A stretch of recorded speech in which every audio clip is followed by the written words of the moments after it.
Así es, no estaba grabando. La clase anterior mencionábamos que liderazgo es permanecer en una posición de líder. Liderazgo propiamente, lo voy a volver a retomar, viene de la palabra líder, que propiamente significa líder, y el sufijo asgo, que significa estar en condición de. Y obviamente el liderazgo es la cualidad de una persona de estar en una situación de líder. Es decir, una persona saber reaccionar ante ciertas adversidades y tomar el control de esas adversidades. Y el liderazgo propiamente decíamos que es guiar, no era, es guiar, dirigir, influenciar, transmitir, consolar y cuidar. Y uno de los puntos donde nos vamos a centrar mucho es en influenciar. Nosotros en el liderazgo siempre vamos a influenciar. Y hay un nivel de influencia que tenemos que tener en las personas. Dios ha tenido un nivel de influencia muy grande en nuestras vidas, de tal forma que nosotros hemos decidido y hemos tomado la decisión de seguirle a Él por una influencia que Él tuvo en nuestras vidas. Nosotros tenemos que influenciar en los demás para que los demás sigan exactamente eso mismo que nosotros seguimos hoy en día. Por eso es que la clase anterior yo les hablaba de la misión. ¿Cuál es la misión central de la iglesia? El que vayamos y hagamos discípulos predicando el evangelio a todo lugar. Y entonces eso nos pone en una posición de liderazgo. Pero también Dios nos ha dado un ministerio inicial que es el de nuestra casa, el de llevar a nuestra familia a esos pastos verdes. Por eso es que vamos a estar influyendo constantemente. Jesús conocía y entendía las escrituras propiamente y muchas veces usó de ese conocimiento para resaltar las enseñanzas ante preguntas desafiantes. Muchas veces nosotros en el evangelio, en lugar de influir en las personas, nos ponemos a pelear con las personas. Por ejemplo, cuando se trata de ver quién tiene la verdad, normalmente lo que hacemos es, no, mira, y nosotros somos los primeros como en querer imponer las cosas, no en influir. La forma de predicar el evangelio dista mucho de solamente una discusión. Jesús tomaba las escrituras como una base y él refutaba cada pregunta con mucha sabiduría, sin discutir. Él dejaba muy claras las cosas de cómo se debían y se tenían que hacer. Él mismo resistió a toda tentación, liderando propiamente su vida. Hubo en el camino, o hay en el camino de la historia que nos narra la Biblia, muchos hombres principalmente que cayeron en diferentes tentaciones. Pero hubo cosas muy claves que ellos hicieron para tener una relación cercana con Dios.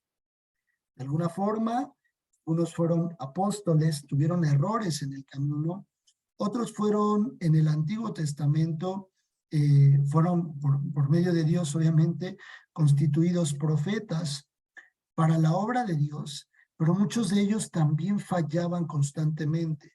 Otros habían sido jueces. Aunque ellos tenían tiempos de oración, tiempos devocionales, tiempos de búsqueda muy fortalecido con Dios, ellos obviamente seguían cometiendo errores, pero siempre buscaban y seguían buscando de Dios. Los líderes bíblicos con frecuencia compartieron el peso del liderazgo. Por eso lo menciono, porque el liderazgo viene marcado en la Biblia. Hombres como Moisés, como Noé, donde por ejemplo el caso de Noé es un caso muy marcado.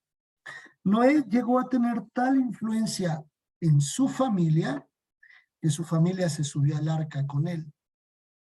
La Biblia narra que Dios le habló a Noé y le dijo que tenía que hacer porque vendría un juicio sobre la tierra. Y dice que él tenía que advertirle a las personas en la tierra de lo que habría de suceder. Sí, imagínense que obviamente esto no pasará porque Noé y el juicio por medio del diluvio solo fue una vez. Y eso, por eso es que está el arco iris como señal del pacto de Dios, que no haría tal cosa similar. Por eso me atrevo a decirlo, de que no sucederá nuevamente este tipo de juicio.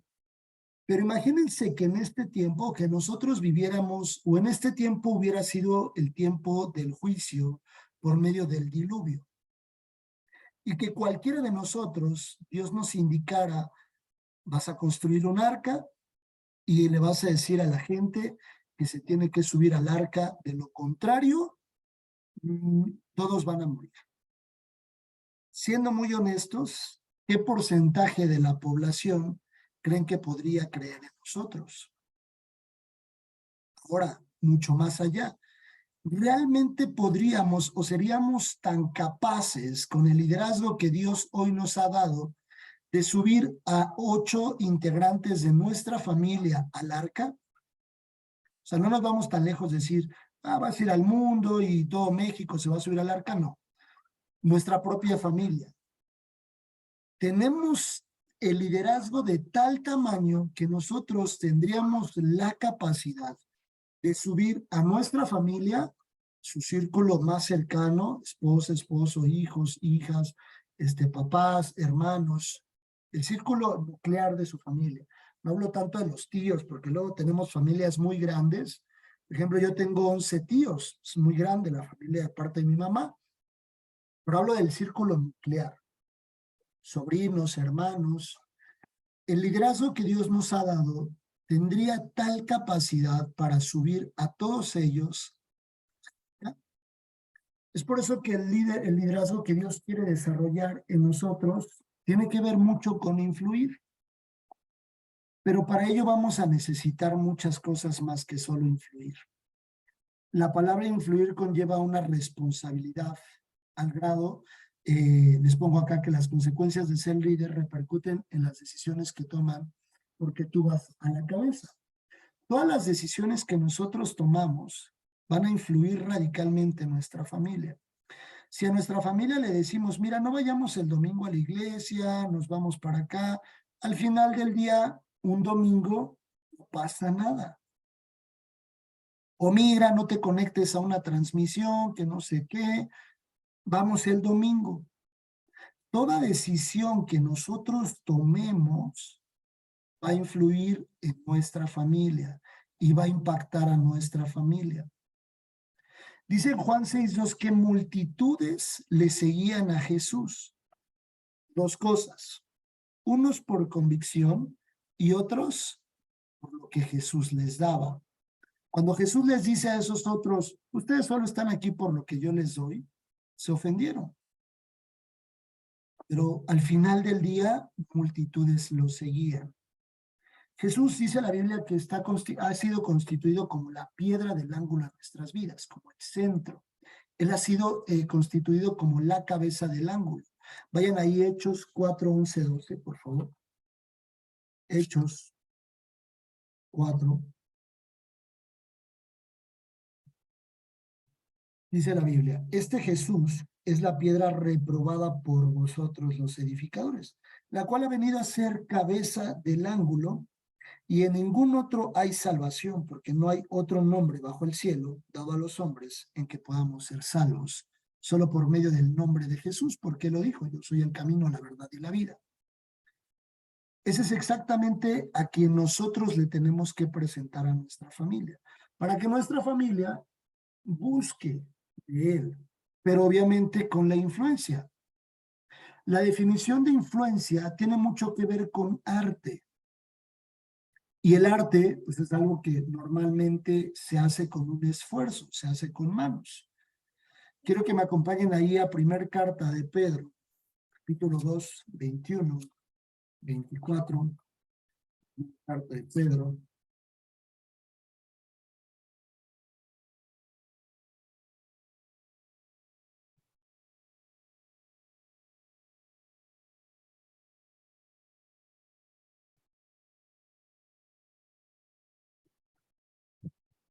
¿Listo? Entonces estamos ahí.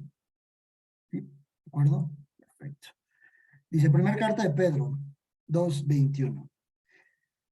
Y mediante el cual creéis en Dios, que lo resucitó de los muertos y le ha dado gracia para que vuestra fe y esperanza sea en Dios, habiendo purificado vuestras almas por la obediencia a la verdad mediante el Espíritu, por el amor fraternal no fingido, unos a otros entrañablemente de corazón puro, siendo renacidos no de simiente corruptible, sino de incorruptible, por la palabra de Dios que vive y permanece para siempre.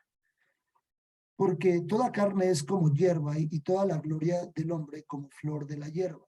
La hierba se seca y la flor se cae, mas la palabra del Señor permanece para siempre. Acá lo que podemos nosotros ver es justo el hecho de que influir no es sencillo. Influir no se trata solamente de hablar, de predicar, de decirlo. Si nosotros tenemos que influir con nuestra propia vida, con lo que la gente ve con nosotros. Pues dice, siendo renacidos, no de simiente corruptible, sino de incorruptible por la palabra de Dios que vive y permanece para siempre. Y dice la Biblia que la palabra de Dios es viva y eficaz para con nosotros. Proverbios 28:2, mas el hombre entendido y sabio permanece estable. La importancia de mencionar que un líder trae estabilidad tanto en el ministerio como en su vida diaria. Un mal liderazgo trae consecuencias negativas haciendo que haya rebelión en la tierra, haciendo que haya esa rebelión. Yo lo decía desde el principio, el liderazgo no siempre es para algo positivo, sino podemos influir para algo completamente contrario a la voluntad de Dios. Y el liderazgo, un liderazgo mal dirigido puede traer consecuencias a los puertos donde llega nuestra familia. Lo mencionaba hace un momento. Nosotros como líderes somos responsables de llevar a nuestra familia a esos pastos seguros. Jesús como el ejemplo, Jesús no nos metería en un momento en el que nosotros nos vamos a destruir. Jesús no nos diría, vete y échate unos tragos y vete y échate unos bailes con tu familia, vete a una fiesta, esto y el otro, y convive de esta forma, o haz esto y el otro, o a un hombre ve y involúcrate con otras mujeres, o a la mujer ve e involúcrate. Eso no lo haría Dios. Eso no lo haría Dios. Pero muchas veces nosotros con un mal liderazgo hacia nuestras familias, nosotros permitimos que nuestras familias lleguen a eso. Somos propicios nosotros para que nuestra familia se dirija hacia eso, diciéndole en la noche, ya es muy tarde, ya estás cansado, no vamos a orar hoy. O muy temprano, no ores mañana. Hoy es que voy a leer la Biblia, me voy a sentar. No, mira, vámonos a comer, vámonos a cenar, vámonos a esto y al otro. Y después las consecuencias son graves. Porque desde nosotros partió el comentario y nosotros dimos pauta que se dejara de hacer algo. Nosotros, los responsables, a los que Dios puso por cabeza. Ninguno de nosotros podríamos llegar con con un hijo de 15 años, 14 años, y decirle, oye, toma todo el dinero y administra el dinero y la economía de la casa, porque no va a tener la madurez para hacerlo. Va a llevar a la bancarrota. Ser entendido, lo voy a recalcar, hace que al ser entendido eso propiamente hace que la gente siga. Por eso es que es un arte. Porque no todos los líderes logramos ser entendidos, no todos los líderes logran ser entendidos. Entre más gente nos sigue, se tiene que aumentar la cantidad de líderes, por eso por el número de tareas que salen. Voy a poner un ejemplo. Y esto impacta o aplica tanto en el trabajo ministerial como en el trabajo dentro de la iglesia.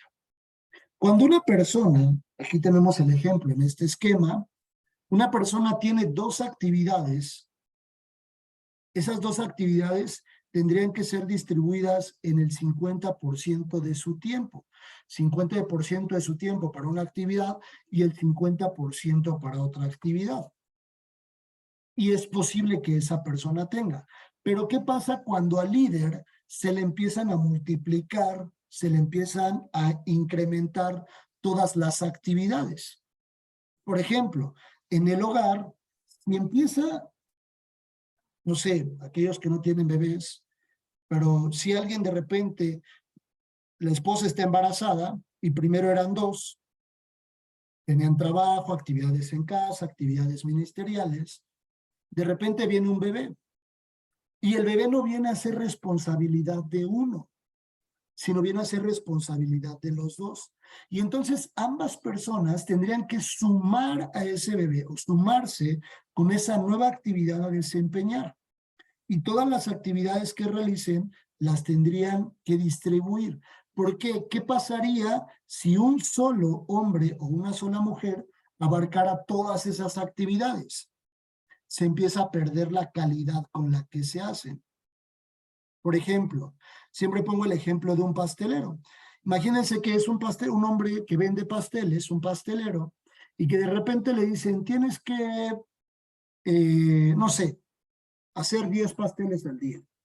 Dice, bueno, sí, tengo tiempo a hacer 10 pasteles. Llevo un proceso en hacer pasteles. Voy a hacer 10 pasteles. Para que él haga 10 pasteles, ocupará un horario de las 8 de la mañana a las 8 de la noche, que ese es su horario de trabajo. Y sin ningún inconveniente podría salir en tiempo y forma con la entrega de sus 10 pasteles. Pero ¿qué pasa si de repente le piden que ya empiece a hacer 20 pasteles? ¿Podrá redistribuir las mismas 12 horas, de 8 de la mañana a 8 de la noche, para hacer 20 pasteles cuando ese tiempo era una capacidad para hacer 10 pasteles? Claro que no. ¿Qué necesitaría? Contratar otra persona, tener otro horno, comprar o tener recursos adicionales para que esa persona pueda salir con la producción. Así es como funciona exactamente en el liderazgo.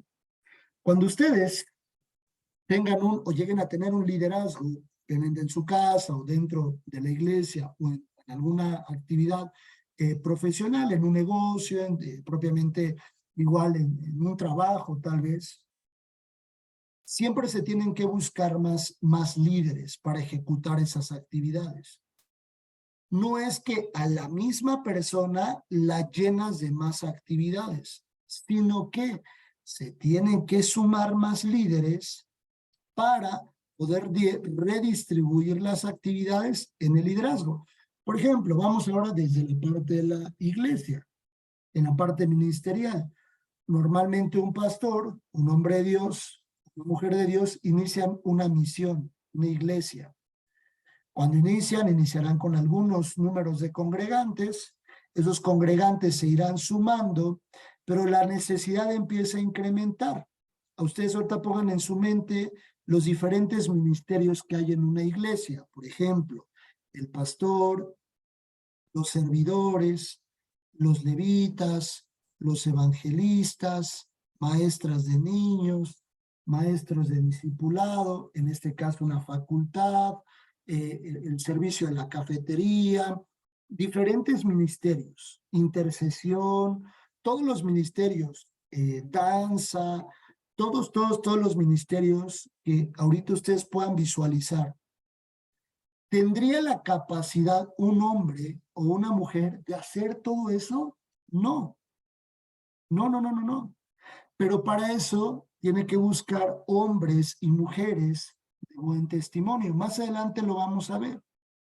Esa es una forma de delegar, pero no se le va a delegar a cualquiera. Lo vamos a ver más adelante.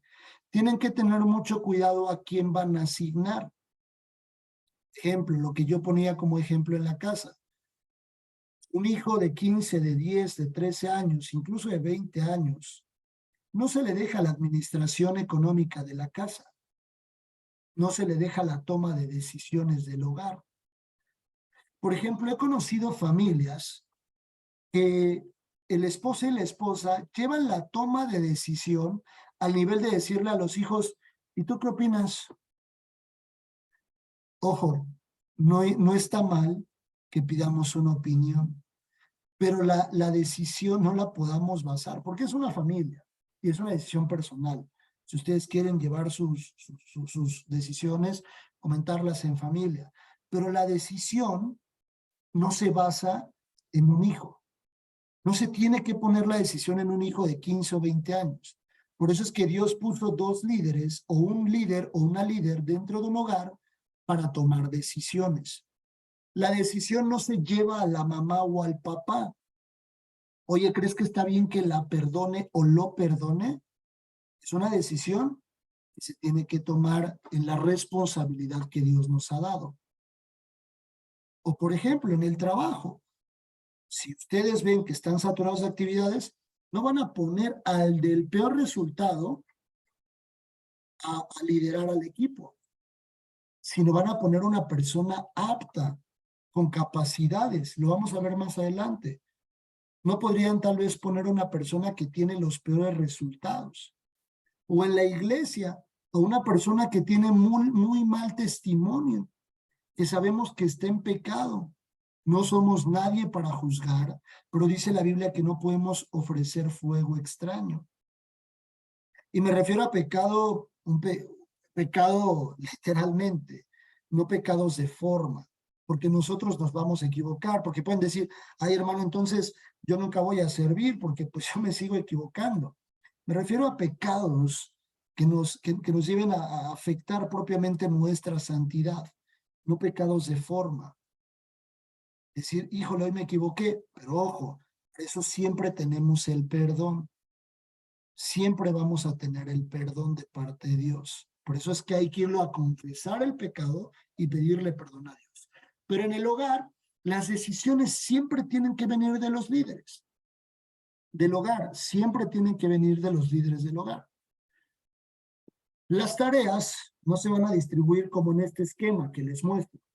Un hombre, 5 tareas, sino se distribuyen de manera proporcional. Las actividades deben de ser distribuidas.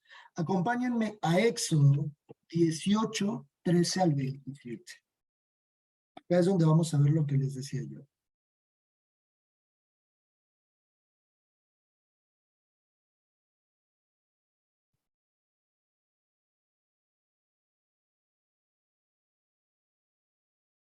Ahí todos en Éxodo 18, por favor.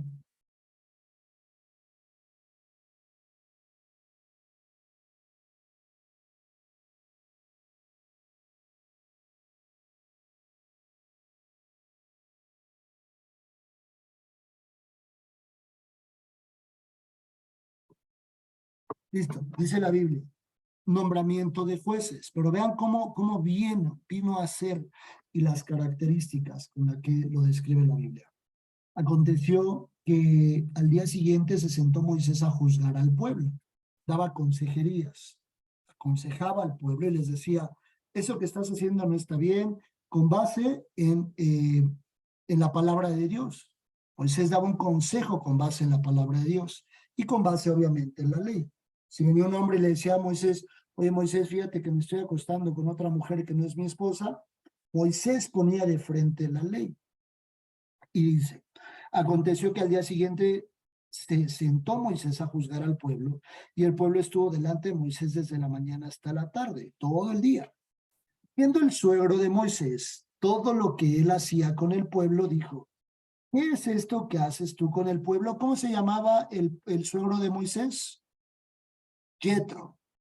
Jethro. Previamente, en el inicio del 18, ahí dice, Jethro visita a Moisés. Jethro era el nombre del suegro de Moisés. Y dice, viendo el suegro de Moisés, Jethro, todo lo que él hacía con el pueblo, dijo, ¿qué es esto que haces tú con el pueblo? ¿Por qué te sientas tú solo y todo el pueblo está delante de ti desde la mañana hasta la tarde? Y Moisés respondió a su suegro, porque el pueblo viene a mí para consultar a Dios, para un consejo. Cuando tienen asuntos, vienen a mí y yo juzgo entre el uno y el otro y declaro las ordenanzas de Dios y sus leyes.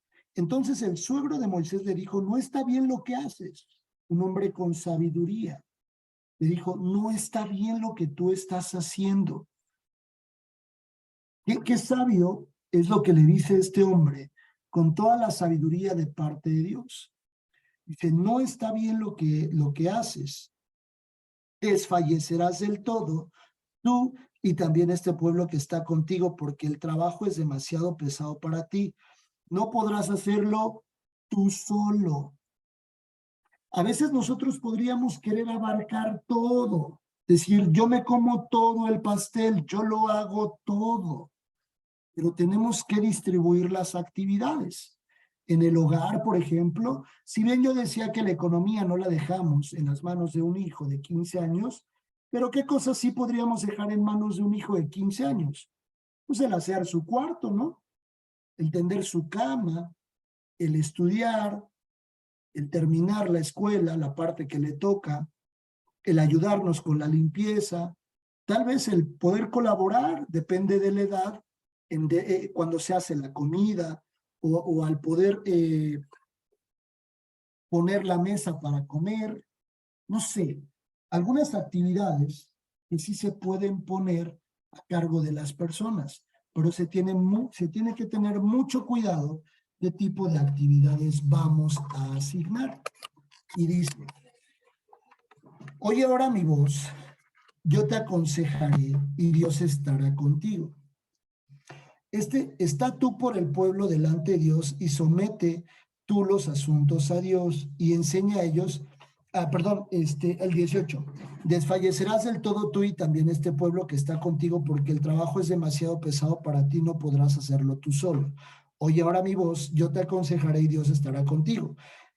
Está tú por el pueblo delante de Dios y sométete tú los asuntos a Dios y enseña a ellos las ordenanzas y las leyes y muéstrales el camino donde deben andar y lo que han de hacer. Además, escoge tú de entre todo el pueblo varones con ciertas características de virtud. ¿Qué es virtud? Que tengan la capacidad de hacer las cosas. Por ejemplo, nosotros hablando de la iglesia, podríamos poner a una persona a dirigir la alabanza cuando no sabe cantar y decirle, tú te vas a subir a cantar y ahí te echas unos gorgoritos. Pues no, porque la persona no tiene la virtud. Probablemente puede ser un líder de alabanza para dirigir la alabanza, pero no cantando el alabanza. No sé si me explico. Puede ser que pongamos a una persona que dice, de verdad, a mí me cuesta mucho trabajo expresarme, es muy complicado para mí, a lo mejor a dar una clase o a dar una cátedra o a evangelizar, probablemente no tiene la virtud y no tiene esas capacidades, pero sí tenemos que identificar las capacidades de cada persona, cuáles son sus virtudes, las capacidades que tienen desarrolladas. Punto importante, temerosos de Dios. Es lo que sigue. ¿Y por qué dice primero virtud y no temeroso de Dios? Porque puede ser una persona temerosa de Dios, pero sin tener la capacidad. Por eso no es que sea más importante y deja a Dios en segundo lugar, sino que si la persona no tiene la capacidad, de nada sirve que la asignes. Pero siempre tiene que tener la persona temor a Dios. Ya que identificaste si tiene las capacidades para hacerlo, ahora sí, que tenga temor a Dios. Enseguida, inmediatamente enseguida es que la persona tenga temor a Dios. Varones de verdad, que aborrezcan la avaricia y ponlos sobre el pueblo por jefes de millares, de centenas, de 50 y de 10. Ellos juzgarán al pueblo en todo tiempo y todo asunto grave lo traerán a ti y ellos juzgarán todo asunto pequeño. Así aliviarás las cargas de sobre de ti y las llevarán contigo. Si esto hicieres y Dios te lo mandare, tú podrás sostenerte. También todo este pueblo irá en paz a su lugar. Y oyó Moisés la voz de su suegro e hizo todo lo que le dijo. Moisés era un hombre obediente, pero también era un hombre sabio y sabía identificar cuando venía algo de parte de Dios. ¿Cómo no? Pues si él conocía de cerca la voz de Dios. Sabía muy bien identificar cuando algo venía de Dios. A él le fue entregada la ley. Moisés en algún punto pudo sentarse y decir, ¿tú qué me vas a decir, Yetro? Nunca te he visto dirigir un pueblo de miles de personas. ¿Tú qué me puedes venir a decir? Pero Yetro era un hombre sabio y le dijo algo correcto. Le dijo algo correcto. Y dice, escogió Moisés varones de virtud entre todo Israel y los puso por jefes sobre el pueblo, sobre 1000, sobre 100, sobre 50 y sobre 10. Y juzgaban al pueblo en todo tiempo. El asunto difícil lo traían a Moisés y ellos juzgaban todo asunto pequeño. Y despidió Moisés a su suegro y éste se fue a su tierra. Todo asunto difícil lo llevaban a Moisés. Moisés estableció y puso hombres a aconsejar al pueblo, pero cuando había un asunto complicado, lo traían con él. Previamente seleccionó muy bien Moisés a quien debería de asignarles y les enseñó muy bien lo que tenían que hacer. Ese es otro de los puntos importantes. Muchas veces, voy a poner un ejemplo muy coloquial, pero muchas veces nosotros podríamos mandar en nuestra casa a nuestros hijos diciéndoles, vete a atender la cama. Y llegamos y le decimos, ¿qué la atendiste así? ¿Qué no sabes tender la cama? Podríamos ser así. En lugar de nosotros haber tomado el tiempo, irnos al cuarto junto con el hijo o la hija y decirle, mira, la cama se tiende así, a partir de ahora lo vas a hacer tú. Eso es algo que nos cuesta mucho trabajo, enseñar. El decirle a la gente, tienes que hacer esto. Jesús caminó con 12 hombres para ir cerrando la clase, comunes y corrientes, como nosotros, hombres de verdad con muchos errores. Jesús caminó con hombres con muchas fallas, hombres que no sabían cómo tratar a las personas, hombres pescadores, otros asesinos, otros cobradores de impuestos, otros jovencitos queriendo tener el título del primero, diferentes características, otros incrédulos, y eso es justo con lo que nosotros nos vamos a enfrentar. Pero muchas veces nosotros en el liderazgo, ¿saben qué tipo de personas somos? Los que decimos, no quiero al Mateo, no quiero a un Pedro, yo quiero uno que sepa, uno que venga con estas características, que sea bien formalito, que venga bien vestidito, que sepa muy bien de todo lo que vamos a hacer.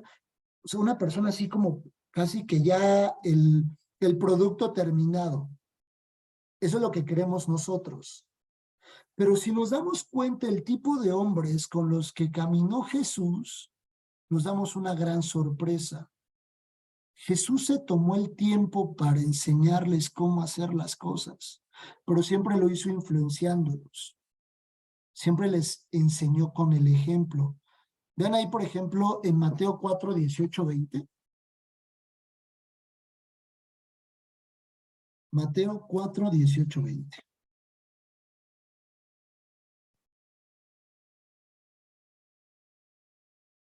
Dice, andando Jesús junto al mar de Galilea, vio a dos hermanos, Simón llamado Pedro y Andrés su hermano, que echaban la red en el mar porque eran pescadores y les dijo, venid en pos de mí, os haré pescadores de hombres. Ellos entonces, dejando al instante las redes, le siguieron. Influía de tal manera en la vida de los hombres que en el mismo momento en el que les decía, sígueme, lo seguían. No eran cuates de hace 20 años, 15 años, 3 años y 2 años. Propiamente Jesús es Dios. Pero dice que nosotros fuimos hechos a imagen y semejanza de Él. No somos dioses, lejos estamos de serlo y Dios nos libre de creerlo.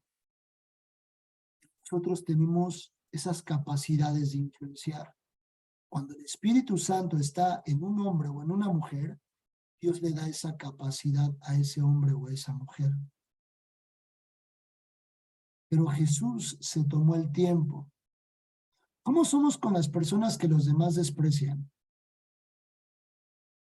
El trabajo en equipo luego es muy complicado. Escuchaba a un hombre decir hace poco, el liderazgo en la iglesia es tan hermoso hasta que te das cuenta que tienes que trabajar con los hermanos de la iglesia.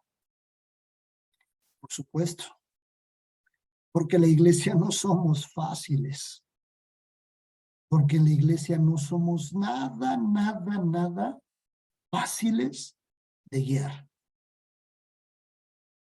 Somos como muchos Pedros, somos como Tomás, somos como Mateo. Aquí se resume mucho el liderazgo. Cuando nos damos cuenta qué tipo de personas hay en la iglesia, qué tipo de personas hay en nuestra casa, qué tipo de personas son las que nos rodean. Decimos, de verdad, analicen la vida de cada uno de los discípulos y entonces empiecen a revisar a cada persona e identifíquenlos, no por ponerles un sobrenombre, ni mucho menos, y digan, mira, él es como un Tomás, un incrédulo. Siempre le dices algo y dices, uy, no creo que eso pase.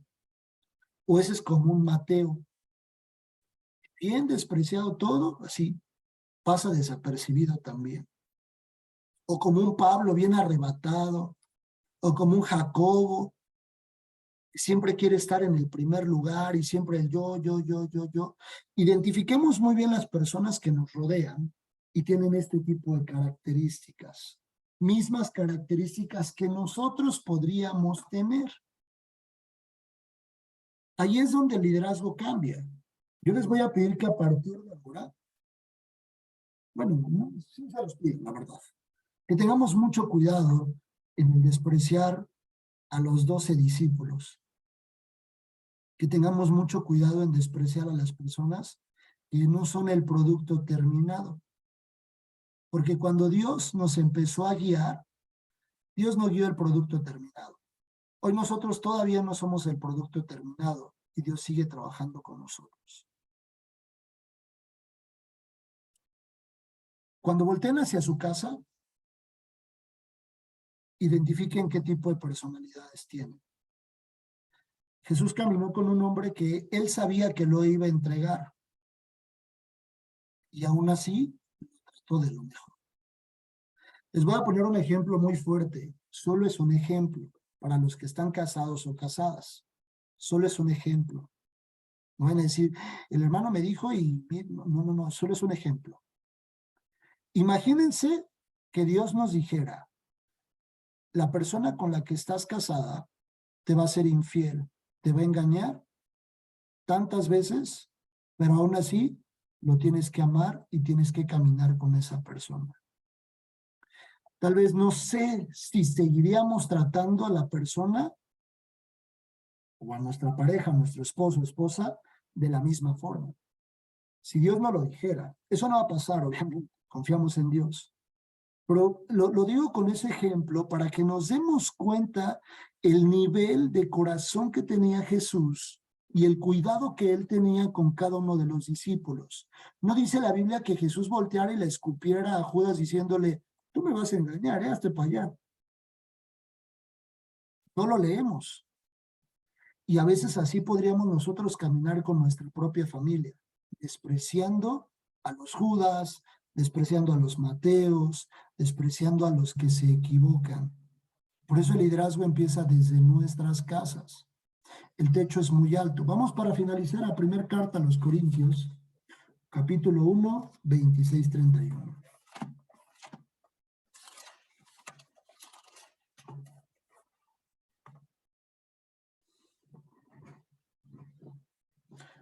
Aquí describe el tipo de personas que Dios elige, para que la próxima vez que nosotros querramos decirle a Dios, ay, ¿por qué mi esposo no es así? ¿Por qué mi esposa no es así? ¿O por qué mis hijos? ¿Por qué mis hermanos? ¿Por qué la iglesia? ¿Por qué el hermano tal de la iglesia que se sienta al lado de mí?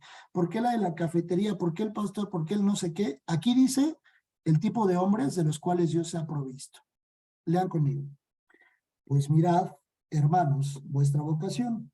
No sois muchos sabios, según la carne, ni muchos poderosos, ni muchos nobles, sino que lo necio del mundo escogió Dios para avergonzar a los sabios, y lo débil del mundo escogió Dios para avergonzar a lo fuerte, y lo vil del mundo y lo menospreciado escogió Dios, y lo que no es para deshacer lo que es, a fin que nadie se jacte en su presencia, mas por él estáis vosotros en Cristo Jesús, el cual nos ha sido hecho por Dios sabiduría, justificación y santificación y redención, para que, como está escrito, el que se gloría, gloríese en el Señor.